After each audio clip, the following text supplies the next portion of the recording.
Here at History Hit, we love exploring the beautiful and fascinating place run by the National Trust.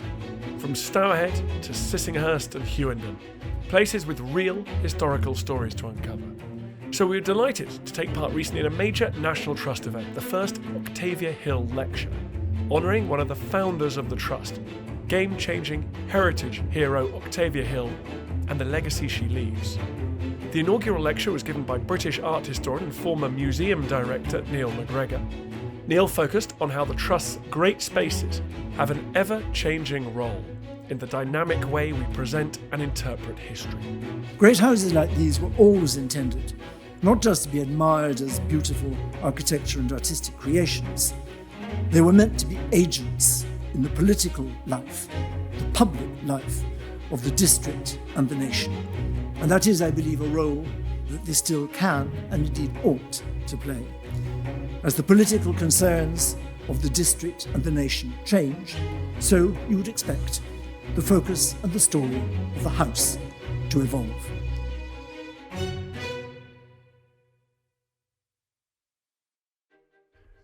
Before the lecture began, I sat down to discuss the theme with Neil. I think we all use the past to sort out what we are and above all what we want to be. And how we tell the past, how we talk about who we were, is really a way of talking about who we want to be. And that's why it keeps changing, because as our understanding of ourselves and our hopes for ourselves change, so the bits of the past that we want to think about, engage with, change, and how we read them change. And above all, who engages with that past, because the history must be about more people and told by more people.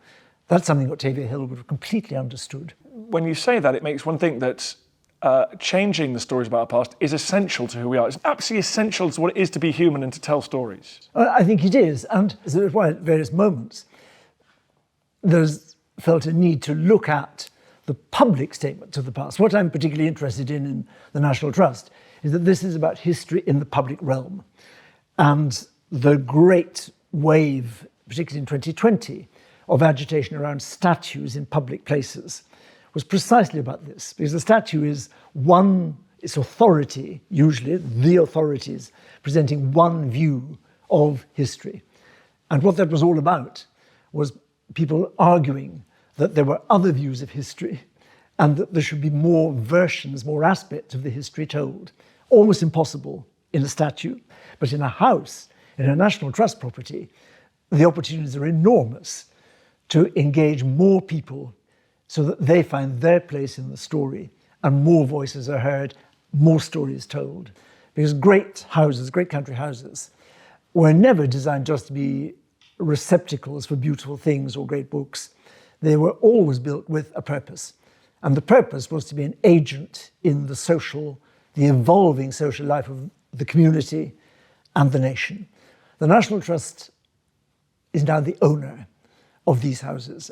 And the trustees have to decide, I think, how they now use these houses, as they were always meant to be used, to shape the society round about and the nation. And that's the most wonderful challenge. In his lecture, Neil expanded this point with fascinating case studies which illustrate the conflicting sides of history in the Trust's great houses, starting with Penryn Castle. I want to start in North Wales with the great Norman fantasy castle of the 1820s. And in recent years, this house has come to see itself not just as a great picture gallery for North Wales, but as an agent in healing a century-old rift in the local population. The making of the house, the building of this Norman extravaganza, and the collection that it housed, was enabled by the money from enslaved labour on sugar plantations in the Caribbean and from the slate quarries nearby. By the mid-19th century, the slate quarries were probably the largest in the world, exporting slate globally, but working conditions in this quarry were atrocious. In 1828, when Prince Puklemuska visited, he reported that every year there were about 150 men injured and 7 or 8 killed. That was the basis on which the quarry ran. That was the basis on which that enormous income was provided for Lord Penrhyn.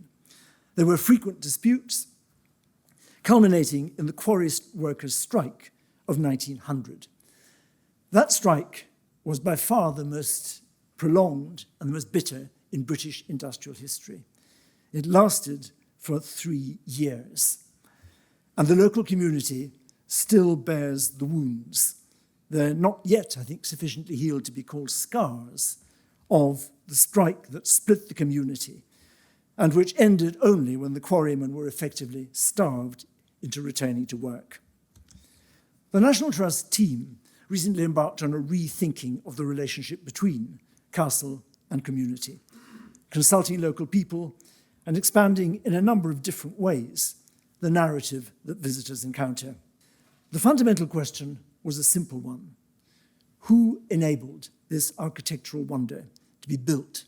The significant economic contribution of Caribbean and enslaved labour to the story of Penryn is now acknowledged by displaying photographs of the watercolours of the plantations.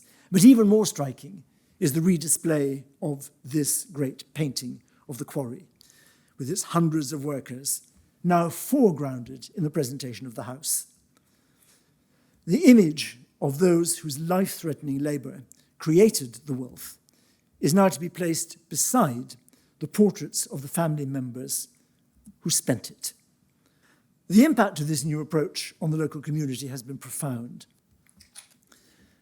While Penryn is a fantasy Norman castle in Wales, the authentically Norman Curzon family in Derbyshire, around 1760, chose to copy a Palladian villa for their new grand house. Kedleston Hall has some of the finest and the best preserved Adam interiors in existence. The main floor today is preserved superbly as a shrine to the group of artists and craftsmen who worked with Robert Adam. But this hall is, in effect, a prelude to the family's own great imperial moment, the celebration of the achievements of George Nathaniel Curzon, Viceroy of India.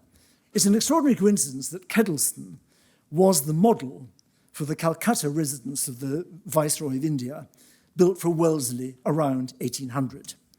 Curzon was also the most scholarly of all the viceroys. Hoping to have this role, he had spent years traveling and studying in India, Iran, and Central Asia, preparing for the task. And he used to infuriate cabinet colleagues by showing off his deep knowledge of their history and cultures.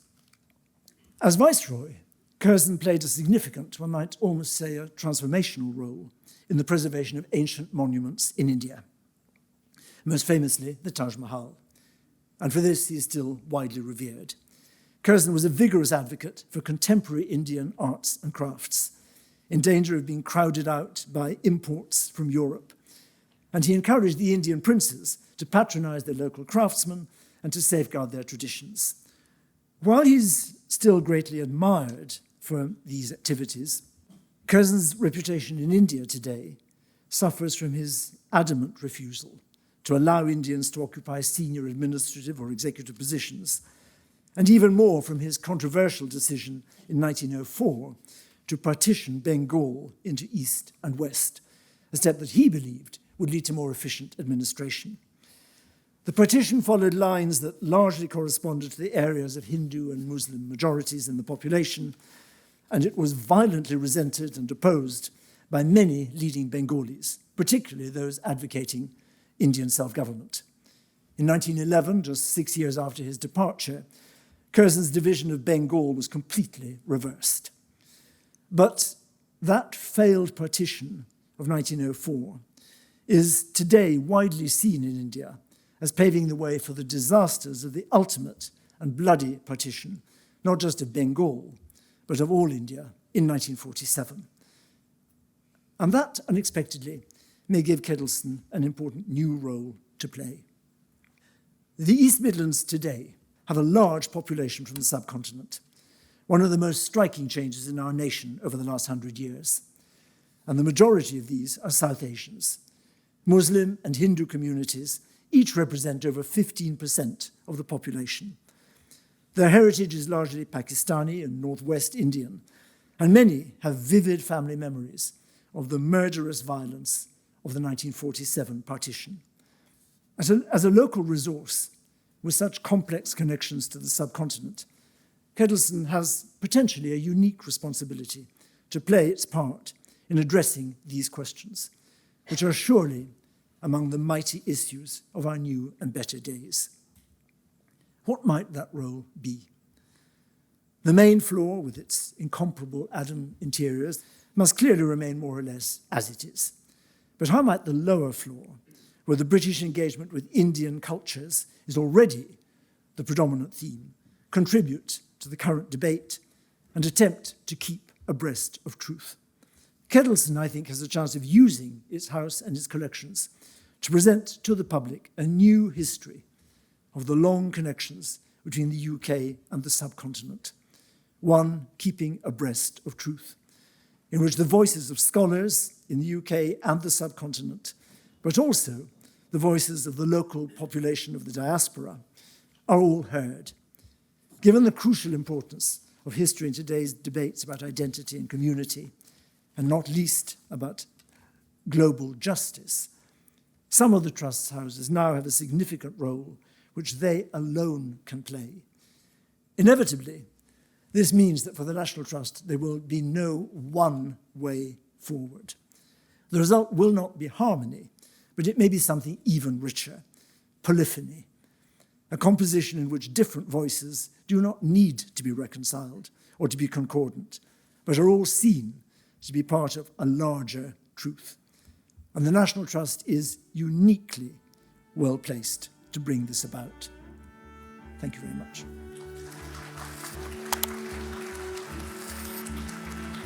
After Neil's talk, I joined the discussion panel of Neil, Times journalist Sathnam Sanghera, and Suzannah Lipscomb, all chaired by Times Radio's Aasmah.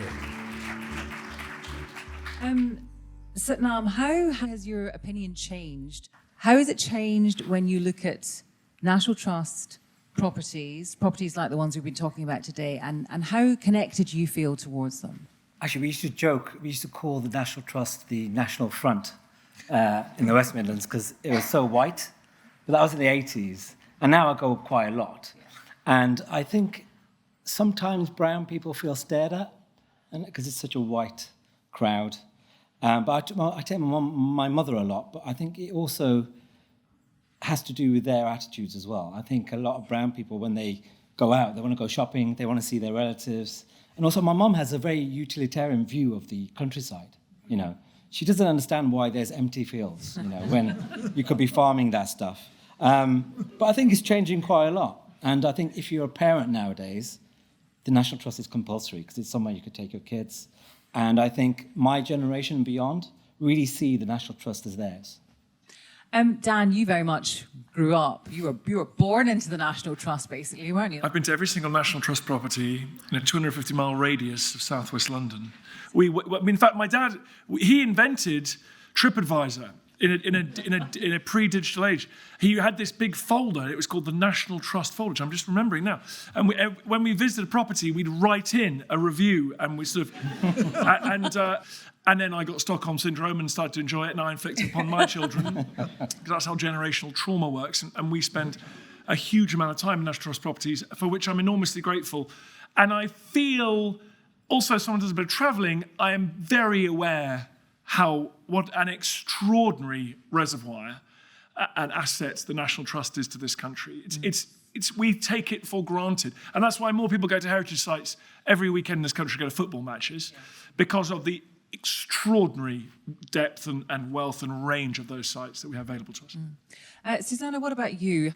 I love going to historic houses because I always have a sense of the tangibility of the past. So I always have this feeling in those spaces that you can just slip back through time and you're in the spaces where these things happened. And that's been the case for a long time. But I suppose one of the things that's changed for me is thinking about how we get at those stories of the past. I was lucky enough a few years ago to work with the National Trust up at Hardwick Hall on an exhibition about Bess of Hardwick. It was called We Are Bess, and it used 20 photographs of modern women to explore themes of Bess of Hardwick's life. And what was really interesting about that was that we tried to do something that invited the participation of the community in some of the ways that Neil's been talking about. And to have a sense that in a historic house or site, what one has an opportunity to do isn't just to broadcast, it isn't just to disseminate, but it's actually to receive as well. I suppose my sense about history has come to what the historian Raphael Samuel called that history is the work of 1,000 different hands, and that actually our job as historians isn't just to kind of preach and tell people how it is, but it's also to hear and listen. Some of this reconsideration of what the National Trust does is about recognising that maybe we're going to have to make believe that we were the people whose labour funded it as well, because that's actually who we're descended from too. We don't need that history anymore. We don't need Drake and Nelson. We need Octavia Hill. We need other stories. We need the stories of the men and women who worked in those slate quarries, who laboured on the plantations. Those are more important to us today, and that's okay. Just as history isn't something that just arrives in a blob. And history is, when they built Trafalgar Square, there was something there before Trafalgar Square. It was a very deliberate decision to stick Nelson in the middle of it on a ginormous column and create a kind of imperial beating heart. And in the same way, when they chucked the statue of Richard the Lionheart outside the faux medieval 19th century House of Parliament, that's a statement, it's a decision they made for them at that time. It doesn't mean that's what we need now. I think there's an idea now that history is a fixed thing. We need a widening of history. And there's an idea that decolonization is about deleting things. In my view, it's not. It's about widening the discussion. So you could talk about World War II, you could talk about the imperial contribution, you could talk about the Tudors and talk about the black figures who were in the court of Henry VII and Henry VIII. It's all about widening the discussion. And as an intellectual, or as a member of the National Trust, you're surely got to be in favour of that. It is a sign of a mature and confident society to be comfortable with nuance and contradictions. A beautiful house paid for by the blood money coming from the Caribbean and the slate quarries. These are difficult. But let me tell you, I've been to places elsewhere in the world where there is no discussion of that history, where history is imposed from on top. And the way we have it, what we're trying to do here is infinitely preferable. It is a sign of a richness, of a sophistication, that we're able to say, Nelson, heroic, deeply flawed. That's making me think, it's challenging. I don't know what to do about that. I don't know how to... We should be deeply proud of people writing books and asking questions and talking down things. And I've spent 20 years thinking of something about history, and I definitely am less confident than I was at that age 18 when I knew everything. And now I don't know what to think, and I love it. And Curzon's such a great example. I mean, such a grand man, and it's so impressive in so many ways, but also racist, famously said there wasn't a single Indian in India capable of being in the government. But it extends to people like Churchill, He had terrible racist views, even by the standards of his time, but he saved liberal democracy.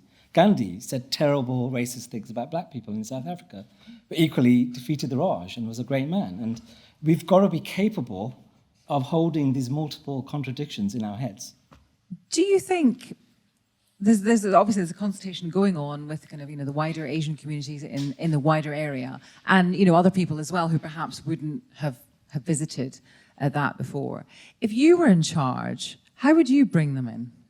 That's a good question, isn't it? I mean, if I could summarize, we have a multicultural heritage because we had a multicultural empire. We have a multicultural society, largely because we had a multicultural empire too. So I think there's a consensus amongst imperial historians about these things, but there's a fight back. But I think that fight back is stopping people from visiting. I think it's stopping people from doing their work. It's stopping the National Trust from making it more open to everyone. And the word everyone came up a lot when you were talking about Octavia Hill. I think she, if she was around now, would be dismissed as woke. Just a final question, really, which is what kind of National Trust would you like to see in future? Well, exactly what I was talking about this evening, this steady widening of the narratives to embrace a larger and ever larger public, and giving an ever larger public the sense, the understanding that this is part of their story and they are part of it. And it's that it's turning a shared history into a shared memory and a shared experience, isn't it? I mean, that's what builds a community, and more of that, I think, is what I would hope to see. Well, amen to that. Now, that is all that we have time for this evening. I'd like to thank the National Trust for putting on this amazing event, the first of its kind, the first Octavia Hill lecture here at the Royal Society.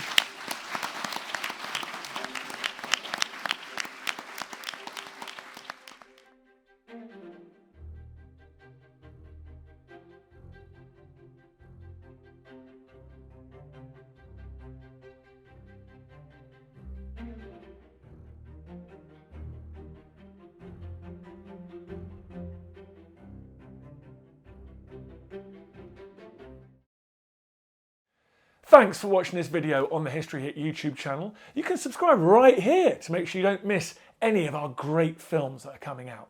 Or if you are a true history fan, check out our special dedicated history channel, historyhit.tv. You're going to love it.